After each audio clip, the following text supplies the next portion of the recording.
Hi friends, welcome to your Sunita YouTube channel. Part 2 update ಮಾಡ್ತೀನಿ ಅಂತ ಹೇಳಿದೆ. ಸೌದತ್ತಿ ದೇವಸ್ಥಾನಕ್ಕೆ ಹೋಗೋದು. ನಾವು ಸೌದತ್ತಿ ದೇವಸ್ಥಾನಕ್ಕೆ ಹೋಗ್ತಾ ಇದ್ವಿ. ಸೌದತ್ತಿ ದೇವಸ್ಥಾನದ್ದು ತುಂಬ ಸ್ಟೋರಿ ಇದೆ. ಹೋಗ್ತಾ ನಾವು ಜೋಗಳ ಬಾವಿಗೆ ಹೋಗಬೇಕಿತ್ತು. ಜೋಗಳ ಬಾವಿಗೆ ಹೋಗೋಕ್ಕಾಗಲಿಲ್ಲ. ಜೋಗಳ ಬಾವಿ ಏನಕ್ಕೋಸ್ಕರ ಹೋಗ್ತಾರೆ ಅಂದರೆ ಅಲ್ಲಿ ಸ್ನಾನ ಮಾಡಿದ್ರೆ ಏನೇ ಚರ್ಮ ರೋಗ ಅಥವಾ ಕಾಯಿಲೆಗಳು ಏನೇ ಇದ್ರೂ ಕೂಡ ವಾಸಿ ಆಗುತ್ತೆ. ಯಾಕಂದರೆ ದೇವಾನ ದೇವತೆ ರೇಣುಕಾದೇವಿನೇ ಅಲ್ಲಿ ಸ್ನಾನ ಮಾಡಿರೋದು. ಅವರಿಗೆ ಜಮದಗ್ನಿ ದೇವರು ಶಾಪ ಕೊಟ್ಟಾಗ ರೇಣುಕಾದೇವಿ ಬಂದು ಅಲ್ಲಿ ಸ್ನಾನ ಮಾಡಿ ಭಂಡಾರ ಹಚ್ಕೊಂಡು ಆವಾಗ ಅವರಿಗೆ ಆ ತನ್ನು ಅಂತ ಕಾಯಿಲೆ ಇರುತ್ತಲ್ಲ, ಅದೆಲ್ಲ ಚರ್ಮ ರೋಗ ಎಲ್ಲ ವಾಸಿ ಆಗುತ್ತೆ. ರೇಣುಕಾದೇವಿ ಮಹಾತ್ಮೆನೂ ತುಂಬ ಇದೆ. ಇದು ಬಂದ್ಬಿಟ್ಟು ಇದು ಹೆಣ್ಗೊಂಡ ಅಂತಾರೆ. ಇಲ್ಲಿ ನೀರು ಉದ್ಭವ ಆಗುತ್ತೆ. ಉದ್ಭವ ಹೆಂಗೆ ಆಗುತ್ತೆ ಅಂದರೆ, ಯಲ್ಲಮ್ಮ ದೇವರಿಗೆ ಬರುವಾಗ ಪರಶುರಾಮ ನೀರು ತರಬೇಕಾಗಿರುತ್ತೆ. ಅವಾಗ ನೀರು ಸಿಗಲಿಲ್ಲ ಟೈಮಲ್ಲಿ ಆವಾಗ ಪರಶುರಾಮ ಬಾಣ ಬಿಟ್ಟಾಗ ಇಲ್ಲಿಗೆ ಬಂದು ಬೀಳುತ್ತಂತೆ. ಆವಾಗಿಂದ ಇಲ್ಲಿ ನೀರು ಉತ್ಪತ್ತಿ ಆಗುತ್ತೆ. ಎಲ್ಲಿಂದ ಬರುತ್ತೆ ಅಂತ ನೀರು ಯಾರಿಗೂ ಇದುವರೆಗೂ ಗೊತ್ತಿಲ್ಲ. ಇಲ್ಲೆಲ್ಲರೂ ಬಂದವರು ಎಲ್ಲ ನೀರು ಹಾಕಿಸ್ಕೊಂಡು ಸ್ನಾನ ಮಾಡಿಕೊಂಡು ಇಲ್ಲಿ ಸ್ನಾನ ಕೂಡ ಮಾಡ್ಕೊಳೋಕ್ಕೆ ಪ್ಲೇಸಸ್ ಇದೆ ನೋಡಿ ಅಲ್ಲಿ. ಹಾಗೆ ನಮ್ಮ ತಮ್ಮನ ಪಾಪುಗೆ ಕೂದಲು ತೆಗೆಸ್ತಾ ಇದ್ರು. ಅದನ್ನು ಕೂಡ ಸ್ವಲ್ಪ ಕ್ಯಾಪ್ಚರ್ ಮಾಡಿದ್ದೀವಿ.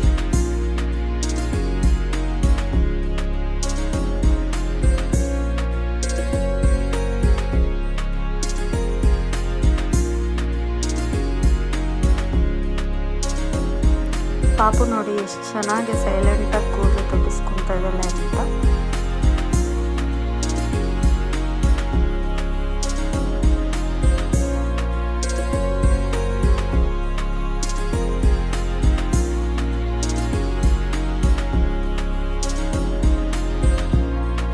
ಕೂದಲೆಲ್ಲ ತೆಗ್ಸಾದ್ಮೇಲೆ ಎಲ್ಲರೂ ಸ್ನಾನ ಮಾಡಿಕೊಂಡು ದೇವಸ್ಥಾನಕ್ಕೆ ಬಂದ್ವಿ. ದೇವಸ್ಥಾನದಲ್ಲಿ ಸ್ವಲ್ಪ ಜನ ಇರಲಿಲ್ಲ, ಖಾಲಿ ಇತ್ತು.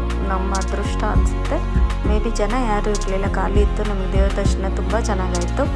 ಒಳಗಡೆ ವಿಡಿಯೋ ಮಾಡೋಕ್ಕಾಗಲಿಲ್ಲ, ಅದರಿಂದ ಹೊರಗಡೆ ಎಲ್ಲ ಸುತ್ತಮುತ್ತ ವಿಡಿಯೋ ಮಾಡ್ತಾಯಿದ್ದೀವಿ ನೋಡಿ. ಜನ ಯಾರೂ ಇರಲಿಲ್ಲ. ಮುಂದಿನ ದಿನ ಹುಣ್ಣಿಮೆ ಇರೋದ್ರಿಂದ ದೇವಸ್ಥಾನದೊಳಗೆ ಎಲ್ಲ ಕ್ಲೀನಿಂಗ್ ನಡೀತಿತ್ತು. ಆದ್ದರಿಂದ ಒಳಗಡೆ ನಾವೇನು ವಿಡಿಯೋ ಮಾಡೋಕ್ಕಾಗಲಿಲ್ಲ.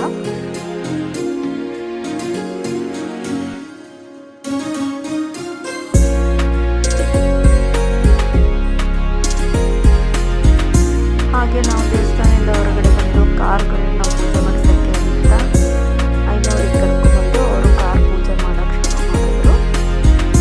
ಎಲ್ಲ ಗಂಧ ಅದೆಲ್ಲ ಹಚ್ಕೊಂಡು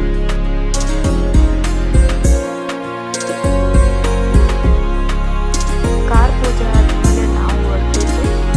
ನಾವು ಪಡ್ಲಿಗೆ ತುಂಬಿಸ್ಬೇಕಾಗಿತ್ತು, ಹಂಗಾಗಿ ರೂಮ್ ಮಾಡೋಕ್ಕೋಸ್ಕರ ಹೊರಟಿದ್ದು. ಇಲ್ಲಿ ರೇಣುಕಾದೇವಿ ಅಂತ ಗೆಸ್ಟ್ ಹೌಸ್ ಹೆಸರು ಕೂಡ ರೇಣುಕಾ ಅಂತಲೇ ಇದೆ. ಗೆಸ್ಟ್ ಹೌಸ್ ಬಂದ್ಬಿಟ್ಟು ತುಂಬ ಚೆನ್ನಾಗಿತ್ತು ಪ್ಲೇಸ್. ಮುಂದ್ಗಡೆ ಜಾಗ ಎಲ್ಲ ಇದೆ ಆರಾಮಾಗಿ. ಗೆಸ್ಟ್ ಹೌಸ್ ಕೂಡ ತುಂಬ ಚೆನ್ನಾಗಿದೆ.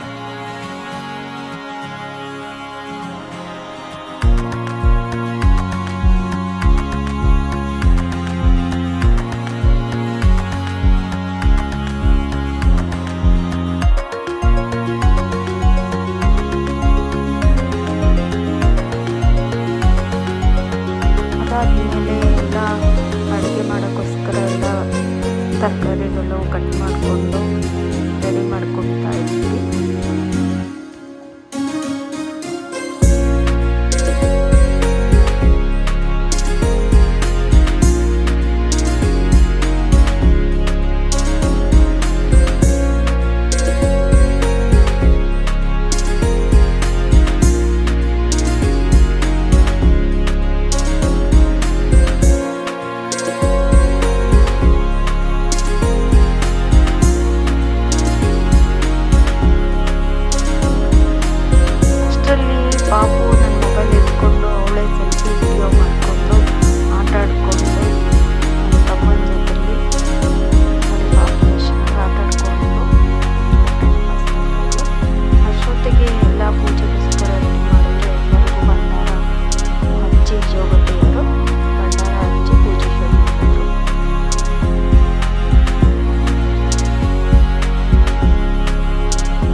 ಎಲ್ಲ ಮುಗಿದ್ಮೇಲೆ ಜ್ಯೋತಿ ಅಮ್ಮ ಅವರು ಮತ್ತು ದೇವ್ರು ತೊಗೊಂಡು ಹೋಗ್ಬಿಟ್ರು.